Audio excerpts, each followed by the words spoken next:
नमस्कार दोस्तों, राजनीति की बातें किताबों की कहानी में आपका स्वागत है। मैं हूं आपका दोस्त धर्मेंद्र कुमारी।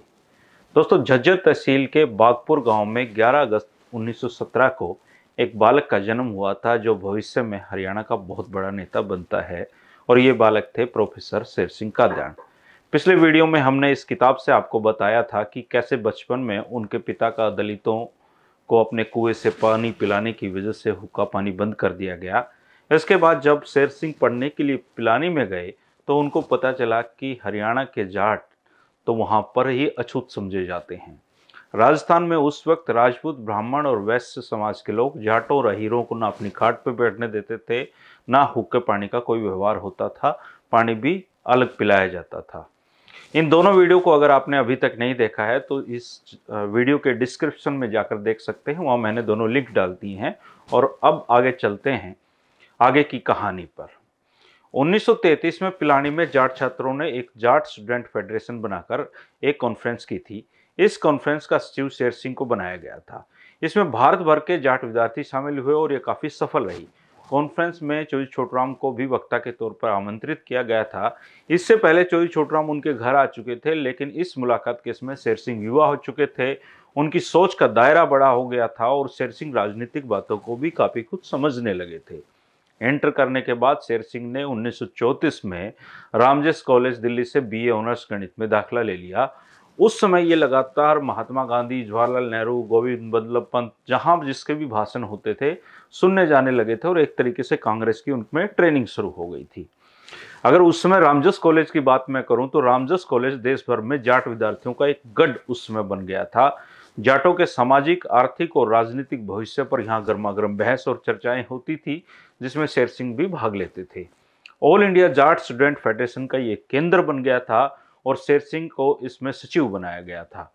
1935 में दिल्ली में all India Jat student federation का सम्मेलन करवाया गया। सम्मेलन में मुख्य अतिथि चौधरी छोटूराम और चौधरी मुख्तार सिंह, जो दिल्ली से एमएलसी थे, को बुलाया गया। चौधरी छोटूराम बोलने के लिए जैसे ही वो खड़े हुए और उसके बाद चौधरी मुख्तार सिंह का नंबर आया तो चौधरी छाजूराम सांगीवाला ने भाषण में रुकावट डालने की कोशिश की। चौधरी छाजूराम के बारे में अगर आप नहीं जानते हैं तो मैं बताना चाहूंगा कि उनका क्षेत्र में बहुत नाम था और बाद में वो सेशन जज भी बने थे।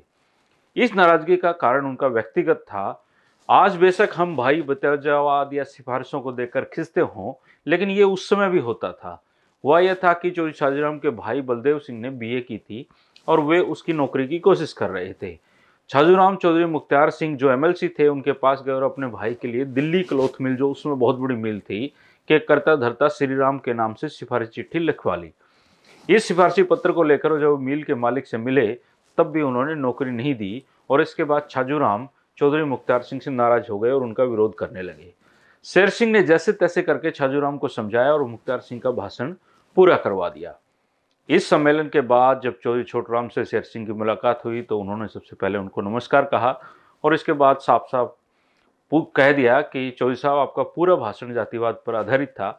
आपको स्टूडेंट के बारे में बोलना चाहिए था, उनका मार्गदर्शन करना चाहिए था। छोटूराम उनकी स्पष्टवादिता से प्रभावित हुए और कंधे पर थपकी देकर कहा कि तुम्हारा सुझाव अच्छा है। शेर सिंह तब तक कांग्रेस के प्रति उनका एक रुझान तो था, लेकिन कांग्रेसी नहीं हुए थे वो। लेकिन इस सम्मेलन ने उन्हें कांग्रेसी बना दिया। वह ये था कि सम्मेलन में कुछ परंपराएं थी और एक परंपरा ये थी कि कुछ महत्वपूर्ण प्रस्ताव पारित किए जाते हैं। अब शेर सिंह को पता नहीं क्या सूझा कि उन्होंने प्रस्ताव रख दिया कि पूरे भारत में कांग्रेस की अर्ध शताब्दी मनाई जा रही है और जाट फेडरेशन इसका समर्थन करती है। अब चौधरी छोटूराम जिस सम्मेलन में वक्ता हो, भला कांग्रेस का समर्थन का प्रस्ताव उस सम्मेलन में कैसे फेडरेशन का पास हो सकता था। चौधरी हरिराम, चौधरी रिजक राम, चौधरी कर्ण सिंह आदि ने इसका विरोध किया और प्रस्ताव पास नहीं हो पाया और शेर सिंह को एक बहुत बड़ा झटका पहला उनको मिला और इसी घटना ने शेर सिंह को कांग्रेस की तरफ मोड़ दिया और वो कांग्रेस से जुड़ते चले गए। सम्मेलन के बाद 7 जनवरी 1936 को एक लेख हरियाणा तिलक साप्ताहिक समाचार पत्र में शेर सिंह ने लिख दिया। हरियाणा तिलक अखबार कांग्रेसी नेता पंडित श्रीराम शर्मा रोहतक से निकालते थे। पंडित श्रीराम शर्मा ने इस लेख को पहले पन्ने पर छापा। लेख का शीर्षक था टोडीवाद, संकुचित विचारधारा। टोडीवाद तब कांग्रेस के लोग जमींदारा पार्टी और चौधरी छोटूराम को कहते थे और कहते थे कि ये पार्टी अंग्रेजों की पिट्ठू है। और टोडीवाद तब एक बहुत प्रचलित शब्द रोहतक में था।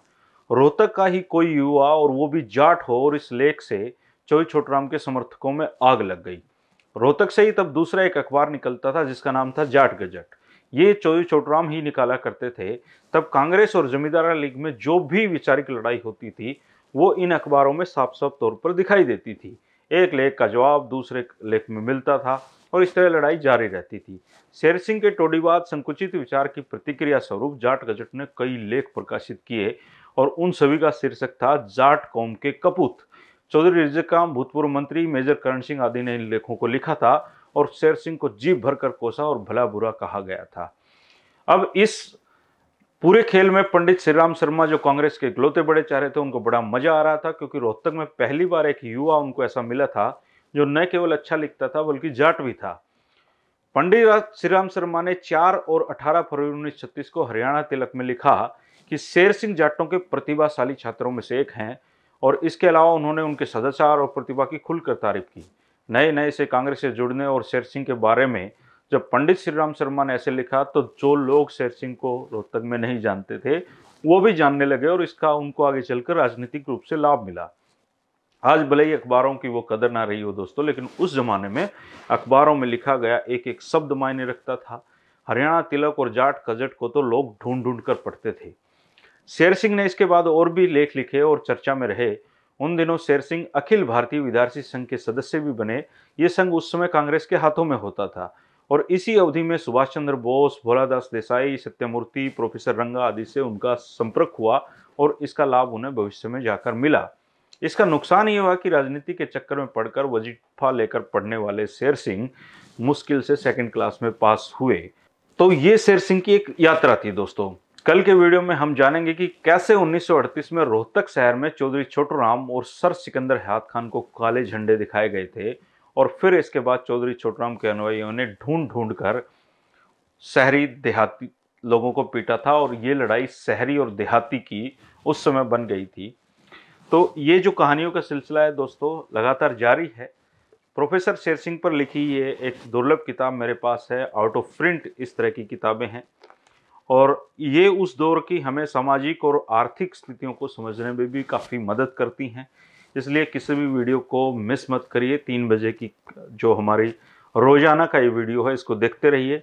कोई मिस हो गया है तो इसकी प्लेलिस्ट है राजनीति की बातें, किताबों की कहानी, उसमें जाकर आप देख सकते हैं। वीडियो के डिस्क्रिप्शन में भी जाएंगे तो आपको इन जो पिछले जो वीडियो हैं इनका लिंक आपको वहाँ पर मिल जाएगा, वहाँ से देख सकते हैं। इसके साथ ही महत्वपूर्ण यह है कि आप अपने विचार भी इसमें दें, क्योंकि जैसे अब इसमें जिक्र आ गया चौधरी छाजूराम जो सांगी के थे और सेशन जज रहे हैं, तो निश्चित तौर पर वो बहुत बड़े आदमी उस समय होंगे, लेकिन किताबों में कहीं आज उनका जिक्र भी नहीं है। चौधरी मेजर कर्ण सिंह के बारे में कोई जिक्र नहीं है। तो इस तरह के जो व्यक्तित्व के नाम इसमें आते हैं तो आप भी खोजा करिए उनको। और अगर आप पुराने आदमी हैं या बहुत उस दौर के कुछ बातों को जानते हैं तो लिखा करें। लिखने से हमारी सबकी जानकारियां उसमें समृद्ध होती हैं दोस्तों। ये वीडियो की जो श्रृंखला है मैं इतनी लंबी इसलिए इसको ले पाया हूँ क्योंकि इसमें आप लोगों ने साथ दिया है, आप लोगों ने कमेंट किया है। इसके साथ ही आप जब कमेंट करते हैं, भले ही वो अच्छा हो या आपको किसी बात पसंद नहीं आई हो, उससे मुझे हौसला मिलता है, मार्गदर्शन मिलता है। इसलिए अगर अच्छा लगे तो गुड लिख दिया करें, बुरा लगे तो अपना मैंने क्या बुरा किया है वो भी आप बता सकते हैं, उसमें मुझे कोई आपत्ति नहीं है। और बाकी हमारी जो यात्रा है दोस्तों आप लोगों के प्यार और सहयोग से लगातार चल रही है, चलती रहेगी जब तक आप इसको रोकने के लिए नहीं कहेंगे। क्योंकि मेरे पास अभी बहुत हरियाणा का ये समझ लीजिए कि यूट्यूब पे ये सब अनटचेबल हिस्ट्री है। हरियाणा की पॉलिटिकल हिस्ट्री आपको हरिभूमि टीवी के अलावा कहीं नहीं मिलेगी, क्योंकि लिखी ही नहीं गई, किसी ने बनाई नहीं या फुर्सत ही किसी को नहीं मिली। और मैं भी शुरू में बहुत डरता डरता इसको बना रहा था। मुझे शुरू में खुद को लग रहा था कि कौन पुरानी बातें पसंद करेगा, लेकिन अब पता चल रहा है कि लोग तो जानना चाहते हैं कि पुराने ज़माने में कैसे होते थे राजनेता, कैसी राजनीति थी। तो ये पूरा दोस्तों एक छोटा सा रिक्वेस्ट आपसे थी। और अगर आपने चैनल को अभी तक सब्सक्राइब नहीं किया है तो ये सब्सक्राइब कर लें ताकि टाइम से आपको नोटिफिकेशन मिल जाए। लाइक ज़रूर करें, कमेंट ज़रूर करें, क्योंकि कमेंट मुझे आपका मैं ठीक काम कर रहा हूँ या नहीं ये समझने में मदद करता है। इसके अलावा बाकी चीज़ों को जो मुझे जानकारी नहीं है उनसे मुझे अपडेट रखता है। शुक्रिया, नमस्कार। कल फिर मिलेंगे 3 बजे राजनीति की बातों में। और प्रोफेसर शेर सिंह एक प्रेरक व्यक्तित्व किताब की चर्चाएं जारी रहेंगी। शुक्रिया।